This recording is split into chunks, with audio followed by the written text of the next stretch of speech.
My heart stopped after I saw what my mother-in-law did to my son on his second birthday. Claudia is a carefree mother who wants her son to live freely and enjoy his life, but her mother-in-law is a strict and orthodox woman who wants the final say. When Claudia leaves her mother-in-law with Jackson, her son, she is horrified at what she sees on her return. I never imagined that the woman who raised my husband could be capable of such cruelty. Yet there she stood, Judith, my mother-in-law, with a smirk. My relationship with my mother-in-law had always been a bit strained. She was a woman of staunch conservatism, believing firmly in traditional gender roles and expecting absolute obedience from her family. Once my husband, Harvey, told me that his mother had thrown out his sister's dolls because she had found him playing with them. I must have been around a year or so, he said. But that's how strict she's always been. It's quite ridiculous, if I'm being honest.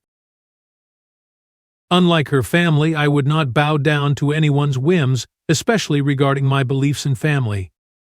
Over the years, the clashes between Judith and I were frequent and bitter, but we had always managed to remain civil. When my son Jackson was born, I put my foot down with Harvey. She can be as present as she wants to be, I said, but she will not tell me how to raise our son. Harvey agreed, and we continued to parent our child in the manner we saw fit, away from any outdated beliefs on traditional masculinity. Now, Judith couldn't stand the fact that I dared to challenge the views of the matriarch, but for Harvey and Jackson's sake she tried, although she never missed the option to voice her disapproval of me. And I was okay with it. I was made of tougher stuff. But nothing could have prepared me for what she did on my son's second birthday. Harvey and I decided that when we had children, we could always have a birthday party for them. It was a day to celebrate them. So we held a party at home for Jackson's second birthday, inviting our families. Judith loved my son, but she absolutely hated his hair. "Long hair is for girls, Claudia," she said a few weeks before the birthday. "You need to cut it. Jackson isn't the child of celebrities. They make strange decisions for their children." "I will do no such thing," I replied. "I loved Jackson's hair exactly as it was." My little boy was dressed in a superhero costume, his golden curls bouncing around his face. Judith walked into our home, holding tightly onto a gift bag. "It's for later," she said. "I'll bring it out after the cake." Jackson's birthday party began, and we had toddlers taking over the house. When it was time to cut the cake and sing, my son beamed as brightly as the sun. "Claudia," Judith said after we had fed all the kids, "can I have a piece of cake and some tea?" She had been on her best behavior, so I couldn't refuse. I left Jackson sitting in his lap, eating a slice of his birthday cake, his fingers covered in frosting.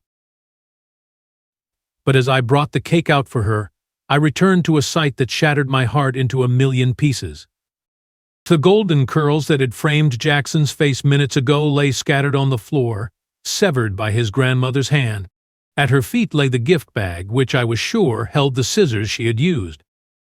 There she told him, allowing him to get off her lap. "What did you do?" I demanded, the cake falling from my hand. "I'm just playing," she said, her voice dripping with feigned innocence. "It will grow back. Let him feel what it's like to be a boy with short hair." "Get out," I shrieked. "Thought is not a big deal. It will grow back. Grow up, Claudia," she hissed. "Not a big deal. Get out before I call the cops on you," I screamed. Harvey came running in from the porch, where he had been entertaining some of the other parents. "Claudia, what happened?" I didn't have to say anything. Harvey took the scene in, his confusion swiftly replaced by rage.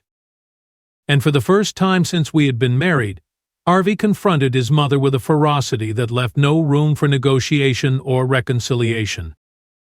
"Mom, leave now, and don't expect to be welcomed back to our home." His voice, usually so gentle, was now a low growl, dripping with anger and betrayal. Judith tried to justify her actions, repeating that Jackson's hair would grow back, which wasn't a big deal. But we knew this was just the beginning of a battle with Judith, a battle we had never asked for.